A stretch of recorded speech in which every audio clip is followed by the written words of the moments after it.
Bismillahirrahmanirrahim. Alors, nous avons vécu des moments pleins d'émotions. Moi, je les ai vécus avec beaucoup d'émotions, extrêmement intéressants. Puisqu'on est à Fès, je suis même remonté dans l'histoire bien avant les Occidentaux par rapport à l'anesthésie, bien avant Copernic par rapport à la Terre qui tourne autour du Soleil.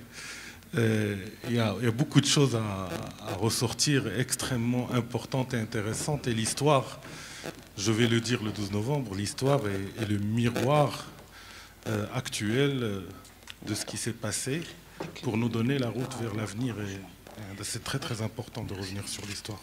C'est plein de leçons à retenir, à mesurer. Donc on passe à une session, le retour du club des réanimateurs pratiquant l'obstétrique. Vous veniez de parler des maternités qui faisaient moins de 500 accouchements par an et scientifiquement établi que c'est corrélé à de la mortalité très très élevée par rapport à l'hémorragie du postpartum. Et donc nous sommes extrêmement conscients de ça. Et parmi les éléments majeurs dans la sécurisation de la femme et de la femme enceinte, c'est la sécurisation par l'instauration de la péridurale et de l'analgésie au cours de l'accouchement, qui n'est aucunement un luxe, qui est un élément de sécurité majeur, et notre plaidoyer va continuer tout le temps. Donc, moi, petite introduction et contribution, et je donne la parole à mon maître, professeur Salmi, pour annoncer le premier orateur. Merci, professeur Adib. Donc, à mon tour, je remercie donc, la MARF donc, de nous donner cette occasion donc, de se réunir de nouveau. Le CARPO, effectivement, il date de quelques années. C'est le professeur Miguel qui était le président. Moi, j'étais le secrétaire. Et bien sûr, donc, la vie continue, comme il a été dit par le professeur Mazouzi. Bien sûr, il y a le jeune qui doit prendre la relève. Et bien sûr, le but de toutes ces sociétés, c'est la prise en charge donc, du patient, de la patiente, sécuriser donc, nos gestes de telle façon d'améliorer l'acte d'anesthésie vers l'avant. Professeur Al-Bahi Hussam de Marrakech qui va nous présenter comment réussir en ALR pour un accouchement par voie basse. À vous la parole, monsieur Al-Bahi. Bonjour tout le monde et merci mes chers maîtres. Tout d'abord, je tiens vivement à remercier la MAREF, son président ici présent et tout le comité organisateur d'organisation de ces très merveilleuses journées scientifique dans cette très belle ville qui est une capitale indiscutable donc, de la culture, de la science et une capitale spirituelle du Maroc. Et je suis sincèrement fier et honoré d'être parmi cette audience de prestige. Et aussi, je ne cesserai jamais de remercier mon maître et mentor, professeur Adib, pour tout, pour sa bienveillance et sa noblesse inégalée. Donc, je vais attaquer un sujet qui est très intéressant, c'est comment réussir son ALR pour accouchement par voie basse. Et pour ça, réussir quelque chose, c'est d'abord, il faut se focaliser sur les échecs et les causes des échecs, et par la suite, donc, donner une recette soi-disant magique comportant les ingrédients nécessaires pour faire réussir une ALR pour accouchement par voie basse. Donc, je vais attaquer ce sujet.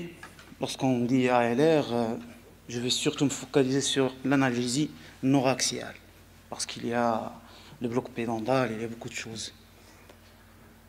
Donc, je vais commencer par une introduction, parler des indications, des techniques qui sont communément utilisées, les agents pharmacologiques utilisés, ainsi que les effets indésirables et complications, qui va nous permettre par la suite donc, de tracer le spectre des différentes causes d'échec et donc de proposer des solutions. Et un petit mot sur les approches non pharmacologiques, puis une conclusion finale. Donc, l'analgésie neuraxiale pour le travail obstétrical, y compris donc la délivrance instrumentale, est la plus utilisée, surtout aux États-Unis et en France, moins utilisée aux pays scandinaves on ne sait pas pourquoi. Et elle est la plus efficace pour soulager la douleur qui est liée à l'accouchement. Les techniques sont variées, sont multiples, mais en chef de file, c'est la péridurale. Il y a la périrachie combinée, et la péridurale avec ponction durale ou durmérienne. Il y a la rachianalgésie ou single shot spinal, et il y a la rachianalgésie continue. Il faut savoir que ces différentes techniques, ils sont souvent dénuées de risques. Il y a un risque minimal à la fois chez la maman et son bébé, avec une excellente et une parfaite analgésie. Lorsqu'on parle donc des indications, c'est que la demande de la patiente en elle-même est une indication. Il y a peu de contre-indications. Et on va voir ça par la suite. Lorsque les gens ont comparé donc une analgésie de routine sans qu'il y ait de demande, donc il y avait une amélioration, une satisfaction maternelle dans cet article-là, donc qui est à votre droite, mais avec une augmentation d'un certain nombre d'effets indésirables. Probablement, ils sont liés aux solutions qui sont fortement concentrées.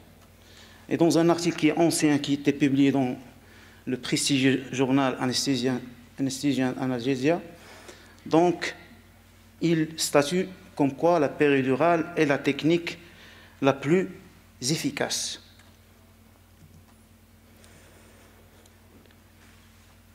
Lorsqu'on parle des effets indésirables et complications, donc l'effet indésirable n'est que le résultat des effets physiologiques du bloc noraxial ou des effets directs des anesthésiques locaux, qu'ils soient associés ou non aux opioïdes. Il y a l'hypotension, où on peut pallier à cet aléa-là par le remplissage et par les vasopresseurs.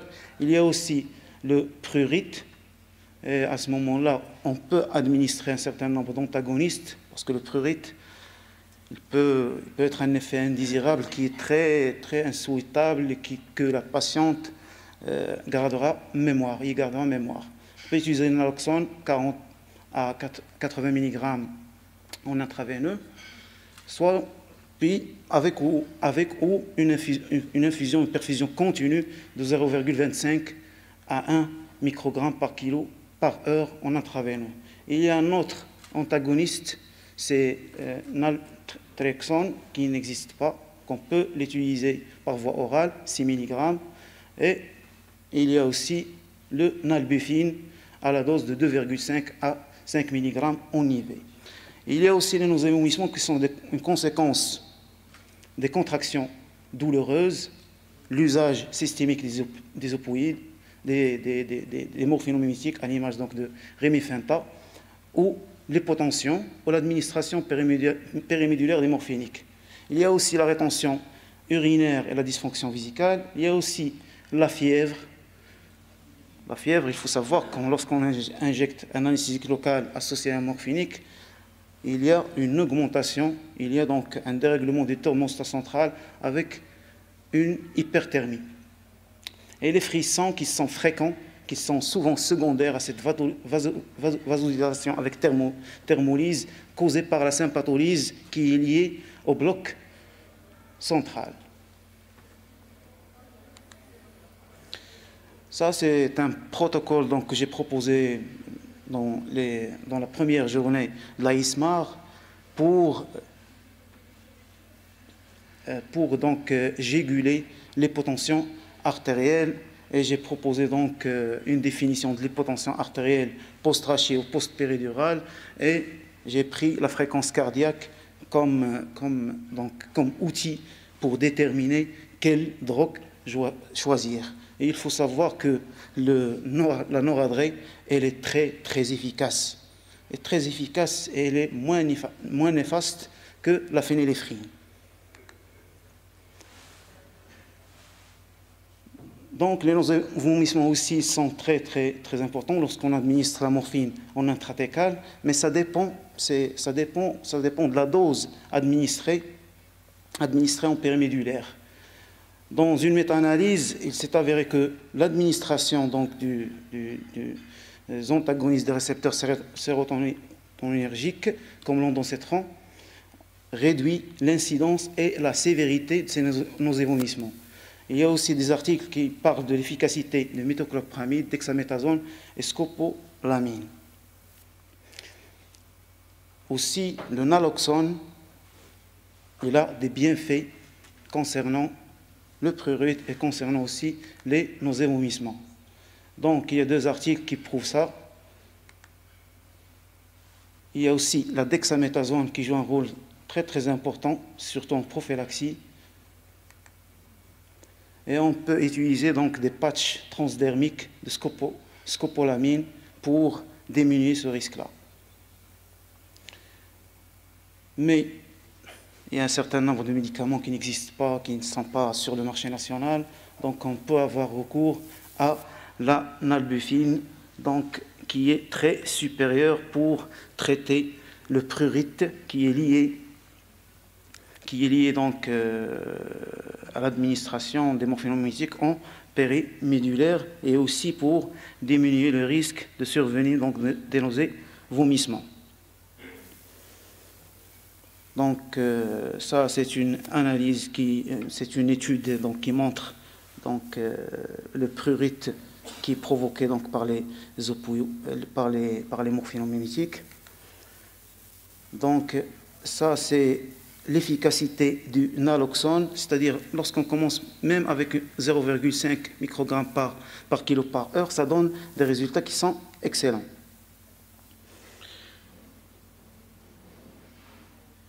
Aussi, il y a le problème donc de cathétérisation urinaire ou sondage urinaire. Donc, le message que je veux transmettre, il faut éviter de sonder la patiente. Et comment éviter ça? Il faut utiliser des concentrations, il faut utiliser de faibles concentrations d'anesthésique locale. Il faut que la patiente déambule. Il faut que la patiente, même s'il est en travail, déambule pour aller à la toilette et pour faire ses urines. Les complications aussi, il y a la toxicité systémique des anesthésiques locaux qui est peu fréquente. Si on utilise donc des mixtures à faible concentration, l'analgésie inadéquate ou échec, parce qu'il y a un certain nombre d'articles qui ne parlent pas d'échec, mais ils parlent d'analgésie inadéquate. Il faut savoir qu'il y a des facteurs qui sont pourvoyeurs de ça.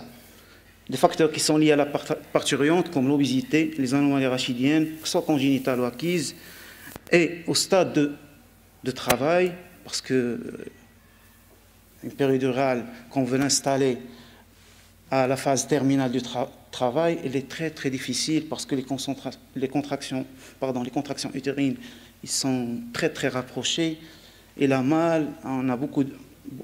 on a du mal à placer correctement notre cathéter. Aussi en médecin anesthésiste réanimateur parce que c'est une compétence procédurale et il répond donc à la courbe d'apprentissage classique. Aussi à la technique choisie et ou à des alliés techniques, par exemple l'équipement utilisé, la profondeur ou la longueur du cathéter qui est inséré au niveau péridural. Parmi les complications aussi, il y a le bloc moteur, il y a le syndrome de brèche durale, il y a la pneumocéphalie, il y a l'hématome périmédulaire qui reste une complication rare. Donc il faut faire attention et il faut se fier à un certain nombre de recommandations concernant l'ALR périmédulaire et anticoagulant et l'ALR et la thrombopénie. L'échec, il y a une incidence sur 12 500 techniques d'ALR. Le taux d'échec, il avoisine 12%. Donc il y a 10% dans la périarchie combinée et 14% dans la péridurale. Et il faut savoir que l'échec, il avoisine aussi 7% dans les péris qui ont été indiqués pour les césariennes. Dans une autre étude, une analgésie qui est inadéquate après 30 minutes, elle a été notée chez 17% des cas. Et vous voyez que le taux d'échec reste quand même conséquent et important.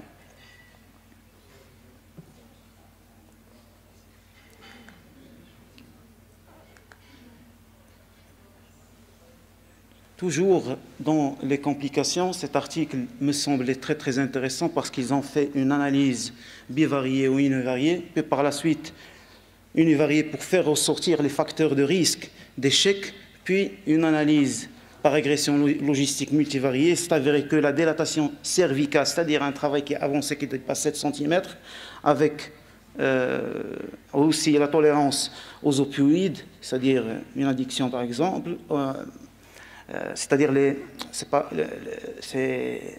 ce sont les patients, les parturientes qui sont naïves aux opioïdes. L'histoire aussi donc d'échecs dans les antécédents, d'échecs de péridurale, et aussi c'est le praticien qui a une expérience qui est limitée. Donc il y a 4 facteurs. Et à partir de ces 4 facteurs, les auteurs veulent, et on attend toujours cet article, veulent créer un score prédictif d'échecs en se basant sur ces 4 facteurs principaux. Le bloc moteur, l'effet, c'est un effet qui est indésirable, qui est hautement indésirable, mais qui est évitable. Évitable en choisissant les drogues et en choisissant la technique. Et il faut un mélange qui doit être dilué, c'est-à-dire moins de 0,1% de bupivacaïne par exemple, associé à un morphinique liposoluble à l'image du fentanyl, 2 microgrammes par millilitre. Le but ici, c'est de préserver les contractions utérines et la capacité de pousser, c'est-à-dire l'effort expulsif, et que la patiente déambule, comme je l'ai dit tout à l'heure, et ça va augmenter la satisfaction maternelle et ça va faire diminuer l'incidence de recours aux accouchements instrumentaux. L'arraché anesthésie totale au bloc nord-axial avec un niveau hautement situé, c'est un événement indésirable qui est grave. L'incidence aux États-Unis est la voisine 1 sur 43 000 blocs, de plus de 43 000 blocs. Sur une incidence donc des arrêts cardio-respiratoires, il s'est avéré que 66 arrêts cardiaques sur 2 millions, ça c'est une étude en Angleterre, 2 350 000 accouchements, il y avait 10 en rapport avec une rachie totale. Donc, une rachie totale, elle peut être due soit à une brèche durale qui est méconnue, soit à un risque probable de passage du produit vers l'espace intratécal à travers une ponction durale qui est voulue. Pour les céphalées post-brèche ou le syndrome de la brèche durale, l'incidence, une méta-analyse de 51 études observationnelles et randomisées, elle a montré une incidence variable entre 1,5 à 11,2%. Il y a des brèches durales qui sont intentionnelles après un bloc spinal et involontaires après une péridurale. Et les facteurs de risque, ils sont comme suit: les jeunes femmes qui sont maigres avec un IMC qui est inférieur à 25, et le type donc du cathéter. Et on cessera de dire qu'il faut faire donc il faut choisir donc des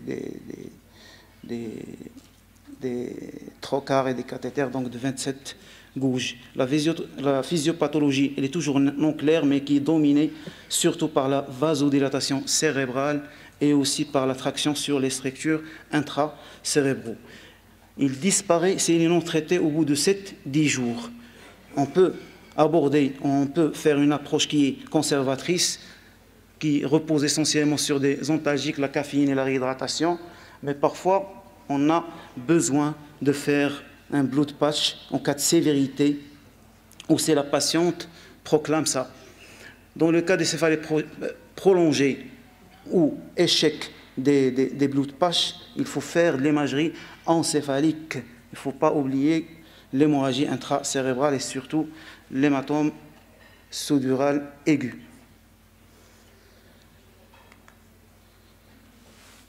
Donc, toujours concernant le blood patch, il y a un taux de succès qui dépasse 95%. Le volume de sang autologue, il varie entre 7,5 à 20 ml. Il y a une étude qui a comparé 7,5 et 15 ml et qui ont été donc équivalentes sur le plan de disparition immédiate des céphalées.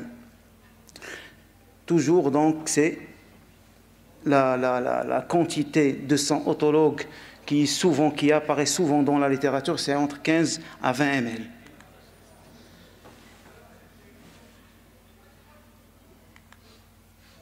Il y a aussi le bloc du ganglion sphinopalatin, donc, qui a montré une certaine efficacité. Il y a plusieurs approches. Il y a une approche transnasale et une approche transorale. Et il y a aussi une approche transnasale qui est topique, ou une approche qui est transzygomatique et parfois transnasale via une injection. Il y a des études qui ont été faites concernant l'utilisation des blood patch prophylactiques, mais qui n'ont pas donc montré une efficacité supérieure. L'efficacité aussi de placement des cathéters intratécaux n'a pas été établie dans les essais randomisés. La plupart des études n'ont rapporté aucun avantage du placement de cathéters intratécaux. C'est-à-dire lorsqu'on provoque une ponction, un trou au niveau de la dure mère, on peut glisser un cathéter, mais ça n'a pas ça n'a pas eu une efficacité. Il y a aussi des recommandations concernant la gestion, ce sont des recommandations récentes concernant l'établissement donc, ou la mise en place d'une analgésie périmodulaire en fonction d'un certain nombre de facteurs de risque.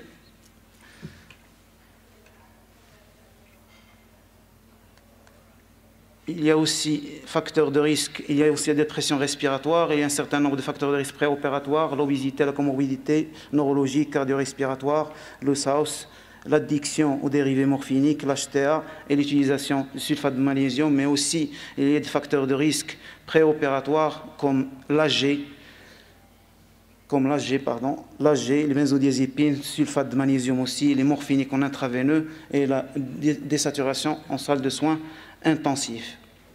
Aussi, ce sont des guidelines qui sont récentes. Et parmi les autres complications, on pourra citer les lombalgies et les maux du dos, neuropathie du postpartum, les infections sévères, les méningites et les abcès. Et il faut savoir que l'asepsie doit être méthodique, doit être rigoureuse, parce que la bupivacaïne, les anesthésiques locaux, ils ont un pouvoir bactériostatique et antibactérien. Parfois, on ne se lave pas les mains, on ne fait pas un badigeonnage comme il faut, et rien ne se passe parce que la bupivacaïne a cet effet-là, bactériostatique, contre le staphylocoque, contre le coli et contre le fécalis. Il y a même un effet synergétique partiel du sulfentanyl et du fentanyl en association avec la bupi. Donc c'est pour cette raison qu'on ne voit pas beaucoup de méningites lorsqu'un praticien il fait sa rachie ou sa péridurale sans faire attention aux mesures d'asepsie draconienne. Donc parmi les effets photoimmunataux, ils sont minimes, la perfusion placentaire et hypotension, la bradycardie fœtale. Donc, il y a un document qui a ressorti récemment dans le JAMA qui parle de l'autisme, mais un certain nombre de sociétés savantes nord-américaines et canadiennes aussi, ils ont carrément fustigé cet article parce qu'il y avait des biais méthodologiques. L'analgésie neuroaxiale comparée aux opioïdes systémiques et donc c'est ça l'article et il n'y a pas aussi de problème concernant l'allaitement, et même il y a un passage qui est minime donc des morphiniques dans le lait maternel, donc il n'y a pas de souci concernant l'allaitement et concernant l'effort de succion du bébé et de son comportement alimentaire. Solution, les ingrédients pour réussir donc son ALR. Il y a le timing, une méta-analyse qui est faite en 2014 a démontré que la seule demande de la patiente est une indication, c'est une dilatation cervicale qui dépasse 2,4 et n'est pas de mise. Et le taux d'échec augmente avec l'état d'avancement du travail, ce que j'ai déjà dit. L'analgésie péridurale n'augmente en aucun cas le risque de pratique des césariennes. Le recours à la délivrance instrumentale augmente avec la concentration des produits. Il faut utiliser des faibles concentrations.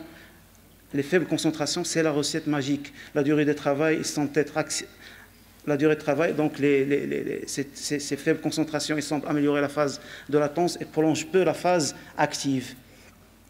L'analgésie péridurale du travail obstétrical, la consultation pré-anesthésique. On doit militer pour ça. Une consultation pré-anesthésique au 3e trimestre est obligatoire et systématique. Et on valide les informations de la patiente. Une parturiente non mal informée ou qui refuse cette approche est une cause d'échec. La consultation de sécurité en salle de travail, on pourra la faire. Le médecin anesthésiste-réanimateur reste toujours le maître de la décision avec toujours cette balance bénéfice-risque. Dans le cas de la CPA, il faut vérifier la périxie et une antibiothérapie qui dépasse les 12 heures. Il faut vérifier aussi la demande de la patiente, l'accord de l'équipe obstétricale qui n'est pas toujours systématique, l'indication médicale qui est documentée par l'obstétricien et l'anesthésiste. Le bilan biologique doit être demandé. Et ça, c'est le protocole donc, dans le cadre de problèmes d'intubation, de ventilation difficile chez la femme enceinte. Il faut toujours penser à l'analgésie périmédulaire pour éviter cette situation qui est très, très complexe et très grave. C'est can't intubate, can't ventilate. Les considérations générales, c'est la seule demande, comme je l'ai dit, est une indication. Le niveau du bloc, il doit être aux alentours de T10 L1 pour la première partie du travail et au niveau sacré S2, S4 pour la dernière partie. L'ALR est réalisé quel que soit le temps du travail, du début jusqu'à la dilatation cervicale complète. Le travail progresse vite chez les pluripares. La douleur est intense et maximale à la phase active. Plexus et nerfs sacrés doivent être couverts. Et ça, c'est l'intérêt de la périrachie combinée et la rachianalgésie. Donc, l'ALR, elle est très, très bénéfique.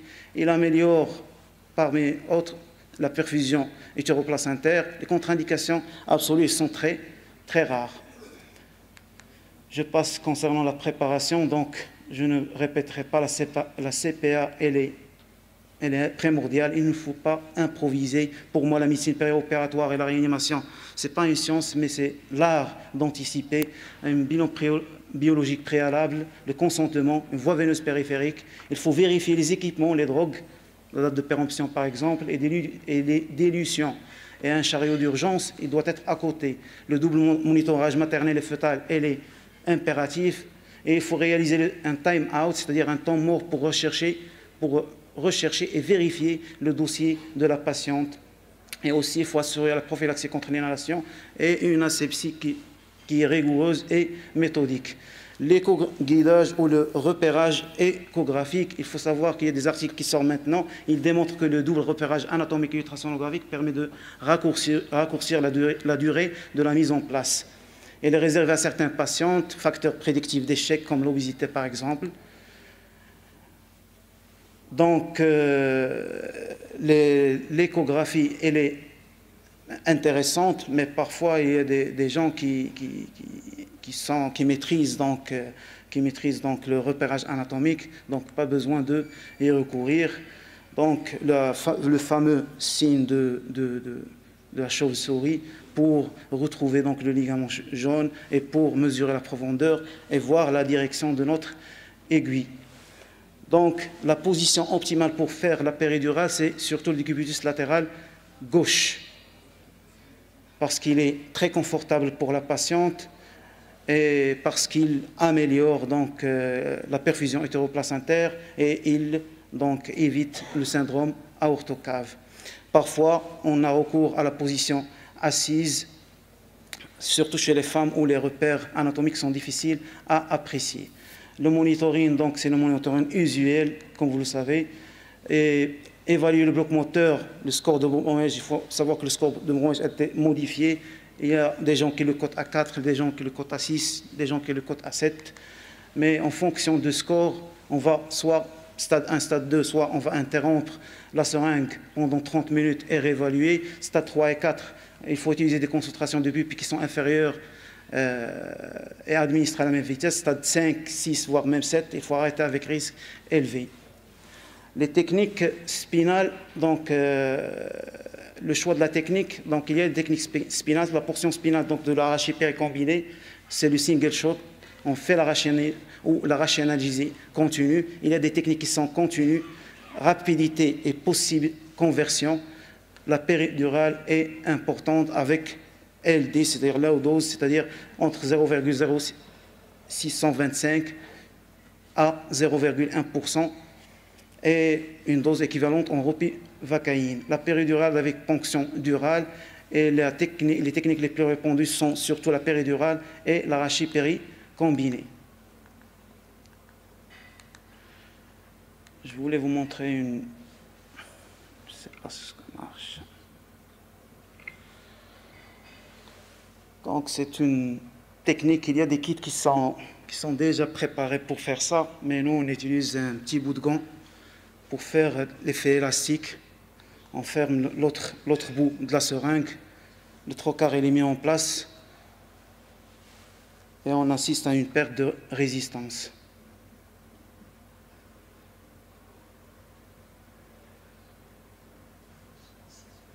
Voilà.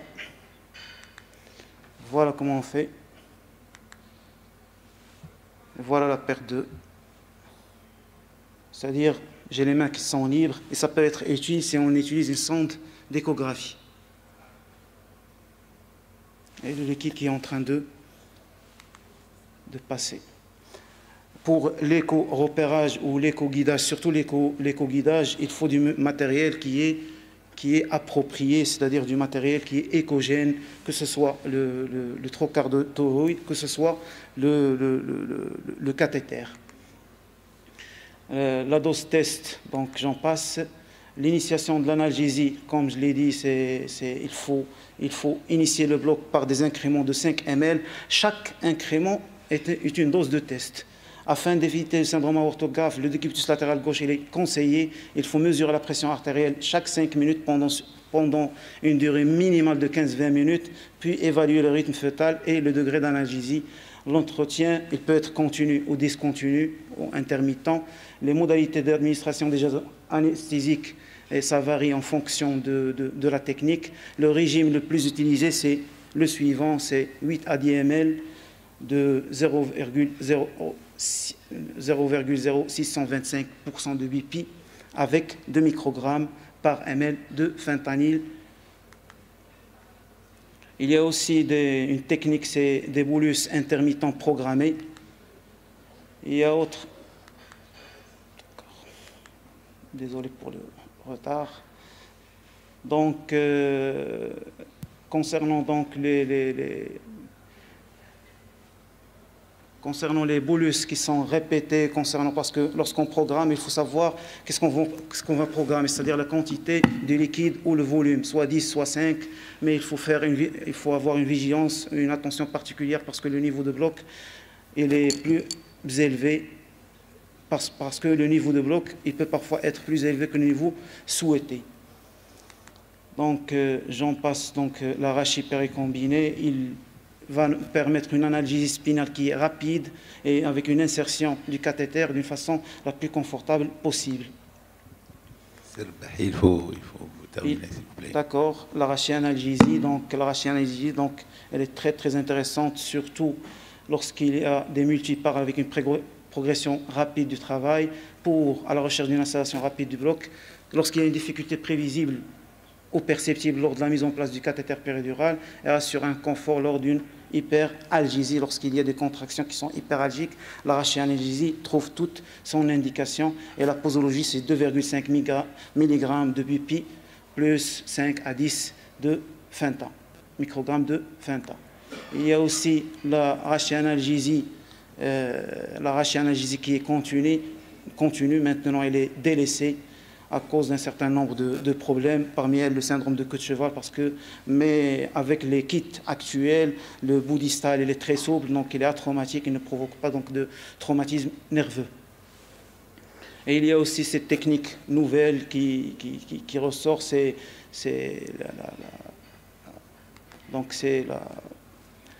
la rachéanalgésie après une ponction, c'est-à-dire après une ponction durmérienne.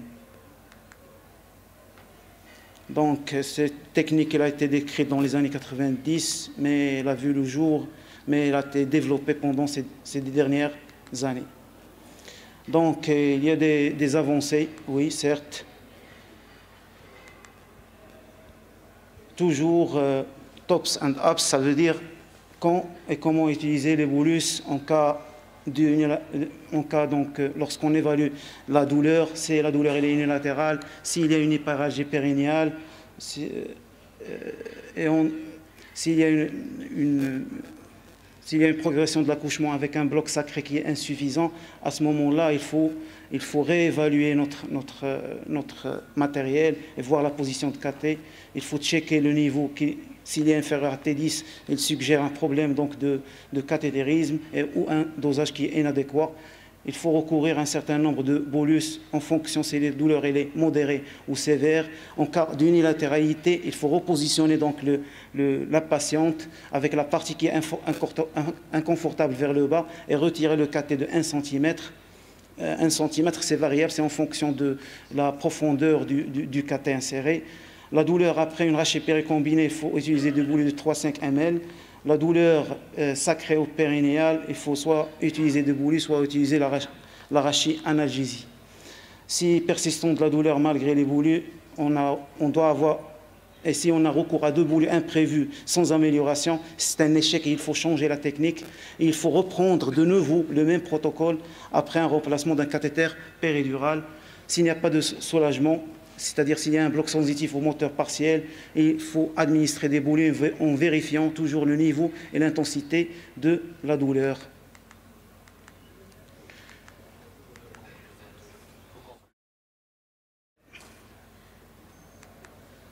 Pour les adjuvants, il y a l'adrénaline, les nouveaux adjuvants, clonidine, ostigmine, dexméthomyéline. Mais attention, si on utilise une préparation dont la température avoisine celle du corps, 37 degrés Celsius. Parfois, on ramène de la bupivacaïne, de réfrigérateur, et c'est avéré que lorsqu'on utilise une solution qui est à 37 degrés, il permet une installation très très rapide donc du bloc sensitif, moins de 15 minutes. Bien sûr. La conclusion,